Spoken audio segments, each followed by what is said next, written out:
13 जुलाई 2024 को दुनिया के सबसे बड़े यूट्यूबर मिस्टर बीस्ट अपने चैनल पर एक वीडियो रिलीज करते हैं जिसमें वो इंडिया के सबसे बड़े यूट्यूबर कैरी मिनाटी एके अजय नागर को भी फीचर करते हैं। भाई तुझे 2014 से देख रहा है। वैसे मैं तो बहुत खुश हूँ। हाँ, काश तुम जीत जाते। इस वीडियो के ठीक 3 महीने बाद कैरी मिनाटी भी अपने चैनल पर एक ऐसी वीडियो रिलीज करते हैं जिसमें वो इंडिया के टॉप यूट्यूबर्स के साथ साथ मिस्टर बीस्ट के साथ भी कोलैब करते हैं। शुरू नहीं कर पा रहा हूँ मैं बिना किसी पक्षोती के, इतना टाइम। ओह मिस्टर बीस्ट, बिग फैन। फिर इस वीडियो के ठीक 2 हफ्ते बाद मिस्टर बीस्ट की टीम इंडिया में एक बहुत ही बड़ी चैरिटी करती है जिसमें वो 280 अनाथ लड़कियों की पढ़ाई के साथ साथ उनके अनाथालय की बेसिक फैसिलिटीज का भी खर्चा उठाती है। हम 280 शालिनी स्कॉलरशिप्स का भी डोनेशन करने जा रहे हैं। ओह माय गॉड, सच कहूँ तो एक सपने जैसा लग रहा है। तुम्हारा बहुत बहुत धन्यवाद। मैं तुम्हें गले लगाना चाहता हूँ। और फाइनली इस वीडियो के ठीक 1 दिन बाद ये वीडियो रिलीज होती है। So I'm gonna come to India on November 10th. And also coming to India is Logan Paul, KSI, and Speed. And while I'm there, because you guys went all out on this video, we're also going to be launching Feastables and Prime in. अब question ये उठता है कि mister beast का India में एकदम से इतना ज्यादा इंटरेस्ट होना कोई कोइंसिडेंस है या फिर एक सोची समझी चाह। इस वीडियो में मैं कुछ ऐसी चीजों को एक्सपोज करूंगा जिसको सुनकर आपको पता चलेगा कि ये इंटरनेशनल यूट्यूबर्स किस लेवल पर गेम खेलते हैं। मैं बताऊंगा कि अपने बिजनेस को इंडिया में कैसे लेकर आ रहे हैं, क्यों लेकर आ रहे हैं, क्या है इनके हिडन मोटिव्स एंड आखिर उनके आने से इंडियन क्रिएटर इकोनॉमी पे क्या इफेक्ट पड़ेगा। अगर आपको ये सब कुछ जानना है तो इस वीडियो को एंड तक जरूर देखना है। प्यूडीपाई के बाद अगर किसी फॉरेन क्रिएटर की इतनी ज्यादा हाइप है इंडिया में तो mister Beast and Logan Paul ही है। एंड ऐसा पहली बार हो रहा है जब एक फॉरेन यूट्यूबर इंडिया में अपने बिजनेस को लॉन्च करने वाले हैं। अभी तक सिर्फ इंडियन यूट्यूबर्स ही इंडियन मार्केट में अपना प्रोडक्ट लॉन्च कर रहे थे, बट अब ऐसा होने वाला है जब एक फॉरेन यूट्यूबर आकर इंडिया में अपने प्रोडक्ट को लॉन्च करेगा। सबसे पहले तो मैं थोड़ा सा बैकग्राउंड दे देता हूँ कि आखिर mister Beast and Logan Paul India में अपना कौन सा बिजनेस लॉन्च करने वाले हैं। तो देखो 4 जनवरी 2022 को लोगन पॉल एंड केएसआई साथ में मिलकर एक हाइड्रेशन कंपनी स्टार्ट करते हैं जिसका नाम था प्राइम। एंड इस ड्रिंक को वो यूएसए में लॉन्च करते हैं। लोगन पॉल ये ड्रिंक लॉन्च करने से पहले ही अपने सोशल मीडिया के थ्रू इतनी ज्यादा हाइप कर देते हैं कि जब ये ड्रिंक लॉन्च होती है मार्केट में तो इसकी ग्रोथ एवरेज से कहीं ज्यादा थी। और आज की डेट में प्राइम की वैल्यूएशन $5 बिलियन से भी ज्यादा है, जो कि बहुत बड़ी बात है। और ये मेजर फुटबॉल क्लब जैसे कि आर्सेनल एंड बार्सिलोना के साथ साथ यूएफसी की भी ऑफिशियल हाइड्रेशन ड्रिंक बन चुके हैं। 2023 में $1.2 बिलियन की सेल्स करने वाली प्राइम ने वॉलमार्ट सेल्स में गेटोरॉयड को भी काफी पीछे छोड़ दिया, जो कि 50 साल पुरानी कंपनी है एंड मार्केट का 65% शेयर ओन करती है। लोगन पॉल और केएसआई के दोनों के फॉलोअर्स मिलाकर 100 मिलियन से भी ज्यादा है, जिसकी वजह से वो प्राइम को इस लेवल तक पहुंचा पाए हैं। और जिस स्पीड से प्राइम की पॉपुलैरिटी बढ़ रही है, अगर ये इंडियन मार्केट को एंटर कर लेती है तो ये बहुत ही जल्द पेप्सी एंड कोका कोला जैसी बड़ी कंपनीज को भी ओवरटेक कर लेगी। और इंटरेस्टिंग बात यह है कि लोगन पॉल एंड केएसआई दोनों के सब्सक्राइबर मिलाकर उससे 6 गुना ज्यादा सब्सक्राइबर मिस्टर बीस्ट के पास है, बट मिस्टर बीस्ट की जो कंपनी है, जो उनका बिजनेस है फीस्टेबल, वो प्राइम के आसपास भी नहीं है। प्राइम के लॉन्च होने के 25 दिन बाद ही मिस्टर बीस्ट ने अपना बिजनेस फीस्टेबल्स लॉन्च कर दिया था। फीस्टेबल्स बेसिकली एक चॉकलेट कंपनी है एंड लॉन्च होते ही मिस्टर बीस्ट ने अपनी वीडियोस में बोला था कि उनका गोल है हर्शीज, जो कि यूएसए की सबसे बड़ी चॉकलेट कंपनी है, उसको हराना। आज की डेट में फीस्टेबल्स की टोटल वैल्यूएशन है $500 मिलियन। और अब finally Logan Paul, KSI and mister beast साथ में मिलकर इंडियन मार्केट को एंटर कर रहे हैं। पर क्या आपको पता है लॉन्च की प्लानिंग 1 साल पहले स्टार्ट हो गई थी एंड मार्केटिंग पिछले 6 महीने से चल रही है।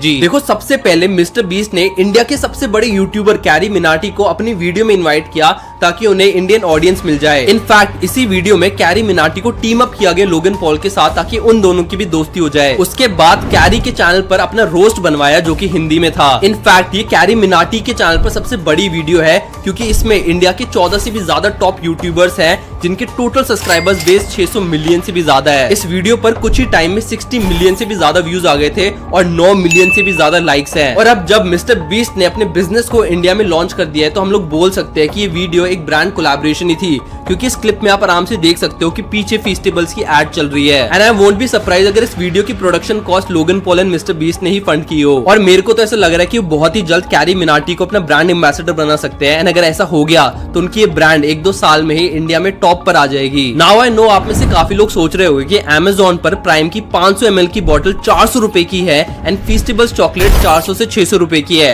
आखिर इतने एक्सपेंसिव प्रोडक्ट्स कौन खरीदेगा? जहां गेटोरॉयड जैसी ड्रिंक्स इंडिया में 50-60 रुपए की मिल जाती है एंड चॉकलेट्स भी 50-60 रुपए की मिल जाती है, वहीं उसी मार्केट में आखिर कोई 400-500 रुपए की चॉकलेट्स एंड ड्रिंक्स क्यों ही खरीदेगा? मतलब कि 10 गुना ज्यादा। इंडिया ऑलरेडी ही इतना प्राइस सेंसिटिव मार्केट है, तो ये दोनों के दोनों प्रोडक्ट्स बहुत बुरी तरह फेल होने वाले हैं। और जब ये ब्रांड्स फॉरेन में इतना अच्छा परफॉर्म कर रही है तो आखिर इन्हें इंडिया में आने की जरूरत ही क्या है? पर in reality Feastables and Prime का इंडियन मार्केट में सक्सेसफुल होने के बहुत ही ज्यादा हाई चांसेस है। And obviously Mister Beast and Logan Paul एक बहुत ही जीनियस स्ट्रैटेजी के साथ ही इंडियन मार्केट को एंटर करेंगे। तो let me tell you 3 reasons why I think Prime and Feastables will be huge success in India. And the first reason is increasing disposable income. Per capita income में भले ही India काफी country से पीछे हो, but India की disposable income बहुत ही high rate से बढ़ रही है। डिस्पोजेबल इनकम बेसिकली वो इनकम होती है जो मजे में उड़ा देते हो, बाहर मूवीज देखने के लिए, बाहर खाना खाने के लिए और कॉन्सर्ट्स में जाने के लिए। जो पैसा आप इन चीजों पे स्पेंड करते हो उसको डिस्पोजेबल इनकम बोलते हैं। CNBC के इस आर्टिकल के अकॉर्डिंग इंडिया की डिस्पोजेबल इनकम हर साल 14.6% से इंक्रीज हो रही है, जो कि बहुत बड़ी बात है। और 2027 तक इंडिया वर्ल्ड का 3rd largest biggest consumer market बन जाएगा। आपने रिसेंटली देखा ही होगा कि दिलजीत एंड कोल्ड प्ले की टिकट्स 30-40 हजार रुपए की मिल रही है एंड इतनी महंगी टिकट्स होने के बावजूद भी उनके सारे के सारे कॉन्सर्ट सोल्ड आउट हो जाते हैं। स्टारबक्स की 400 रुपए की कॉफी जो कि पहले लोगों को ओवर प्राइस लगती थी, अब इतनी ज्यादा ओवर प्राइस नहीं लग रही है। इनफैक्ट मेट्रोपॉलिटन सिटीज में तो उनके कस्टमर्स बढ़ते ही जा रहे हैं। और mister Beast and Logan Paul इसी ट्रेंड को देखते हुए इंडिया आ रहे हैं। दे नो कि इंडिया की पॉपुलेशन इतनी ज्यादा है कि अगर टियर 1 सिटीज में भी उनके प्रोडक्ट्स बिकते हैं, वो जो अमाउंट आएगा वो किसी और कंट्री से कहीं गुना ज्यादा होगा। Second is ease of doing business. आपने रिसेंटली नोटिस किया ही होगा कि बहुत सारी फॉरेन कंपनीज अब इंडिया में आ रही है, फिर चाहे वो ओडू हो जिसके बिलियनियर फाउंडर अब गुजरात में रह रहे हैं, या फिर एप्पल हो जिन्होंने अपने प्लांट को चाइना से उठाकर इंडिया में सेटअप कर लिया है।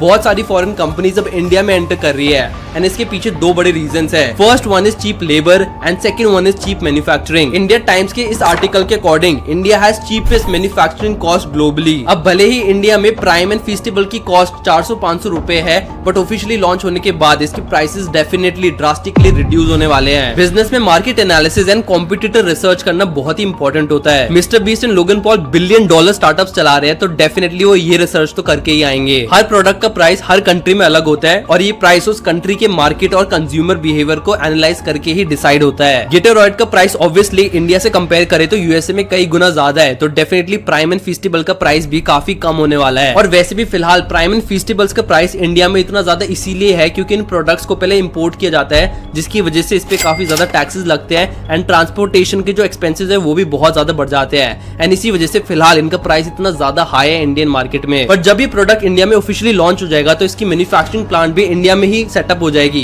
एंड इसकी वजह से इसका जो प्राइस है वो ड्रास्टिकली रिड्यूस हो जाएगा। जैसे फिलहाल गेटोरॉयड का प्राइस इंडियन मार्केट में 50-60 रुपए है, तो प्राइम का प्राइस भी उसी के आसपास ही हो जाएगा, या फिर थोड़ा एक्सपेंसिव भी लगा ले तो 80-90 रुपए ही होगा, बट डेफिनेटली 400-500 रुपए तो नहीं रहने वाला, ड्रास्टिकली रिड्यूस ही होगा। Third reason is India's obsession with West. भले ही गूगल का सीईओ इंडियन हो या फिर अमेरिकन इंडिया आते हैं योगा सीखने के लिए, बट जब भी एक एवरेज इंडियन फॉरेनर को रोड पर देखता है तो भाग के उसके साथ सेल्फी जरूर खिंचवाता है एंड यही दिखाता है western influence on Indian still now. फिर चाहे वो टियर 3 सिटीज हो या फिर टियर 1 सिटीज हो, अभी भी काफी ज्यादा इन्फ्लुएंस है वेस्ट का इंडिया के ऊपर। मतलब वेस्ट को लेकर इंडिया में अभी भी काफी ज्यादा ऑब्सेशन है एंड अलग ही फैसिनेशन है। और इंस्टाग्राम रील्स के बाद तो अमेरिकन ट्रेंड्स बहुत ही जल्द इंडिया में एंटर कर जाते हैं। ऊपर से यूट्यूब की सबसे बड़ी ऑडियंस अगर किसी कंट्री में है तो वो इंडिया ही है। Because like America's not even YouTube's #1 audience, it's India. There's more people that watch YouTube on monthly basis in India than in America. Mister beast, KSI, Logan Paul, speed इतने ज्यादा popular है India में कि जब वो अपने business को India में लॉन्च करेंगे तो डेफिनेटली एक बार तो हर एक बंदा ट्राई करेगा उनके इस प्रोडक्ट को। और अगर प्राइम कैरी मिनाटी को अपना इंडियन ब्रांड एम्बेसडर बना देते हैं तो उनकी जो ग्रोथ है वो काफी हद तक स्काई रॉकेट हो जाएगी एंड इसकी काफी ज्यादा चांसेस है क्योंकि रिसेंटली उन्होंने स्पीड को भी अपना ब्रांड एम्बेसडर बनाया है and speed and carry Minati दोनों की ऑडियंस काफी हद तक सेम है, तो बहुत हाई चांसेस है कि वो कैरी मिनाटी को भी अपना ब्रांड एम्बेसडर बना देंगे। एंड इन्हीं रीजंस की वजह से मेरे को ऐसा लगता है कि फीस्टेबल्स एंड प्राइम एक मोनोपोली एस्टैब्लिश कर सकते हैं इंडियन मार्केट में। अब बात करते कि आखिर जब भी फॉरेन क्रिएटर्स इंडिया में अपने ब्रांड को लॉन्च करेंगे तो इंडियन क्रिएटर इकोनॉमी में क्या इफेक्ट्स आएंगे, तो देखो इसके 2 बड़े इफेक्ट्स होने वाले हैं। First is investors interest in creator back business. India में ना फिलहाल क्रिएटर लेड बिजनेस को सीरियसली नहीं लिया जाता, बट जब ये बड़े यूट्यूबर्स इंडिया में अपने ब्रांड को लॉन्च करेंगे तो इन्वेस्टर्स एंड बिजनेसमैन भी पावर देख पाएंगे क्रिएटर लेड बिजनेस की, एंड इसकी वजह से इंडिया में भी क्रिएटर लेड बिजनेस और ज्यादा इंक्रीज हो जाएंगे, क्योंकि बिजनेसमैन एंड इन्वेस्टर्स काफी सारे क्रिएटर्स के साथ काम करना चाहेंगे। Second is more brand collaboration. देखो, जब भी एक फॉरेन ब्रांच इंडिया में आता है तो डेफिनेटली इन्फ्लुएंसर मार्केटिंग भर भर के करता है। ये चीज हमने देखी थी ओडू के केस में कि जब उन्होंने इंडियन मार्केट को एंटर किया था तो उन्होंने बहुत सारे बिजनेस क्रिएटर्स के साथ कोलैब किया था, जिसकी वजह से उनको बहुत अच्छा ROI भी मिला था। तो जितने ज्यादा ये फॉरेन ब्रांड्स इंडिया में आएंगे उतने ज्यादा कोलैबोरेशन बढ़ेंगे इंडियन क्रिएटर्स के साथ, क्योंकि सबसे बेस्ट वे है ये उनके लिए मार्केटिंग करने का, क्योंकि अपने प्रोडक्ट्स अगर खुद प्रमोट करेंगे तो डेफिनेटली इंडियन ऑडियंस इतना ज्यादा उनसे इंटरेक्ट नहीं करेगी, बट अगर वो इंडियन क्रिएटर्स को अपने प्रोडक्ट्स को प्रमोट करने के लिए देंगे तो डेफिनेटली उनका जो ROI है काफी ज्यादा इंक्रीज होगा, उनके प्रोडक्ट्स और ज्यादा बिकेंगे। ओवरऑल फीस्टेबल्स एंड प्राइम का इंडियन मार्केट में लॉन्च होना एक बहुत ही बड़ा टर्निंग पॉइंट होगा क्रिएटर लेड बिजनेस के लिए। बाकी आपके क्या थॉट्स इस बारे में मेरे को कमेंट सेक्शन में जरूर बताना। अगर आपको वीडियो अच्छी लगी, क्योंकि बहुत ही ज्यादा मेहनत लगी है, तो एक लाइक जरूर छोड़ दे।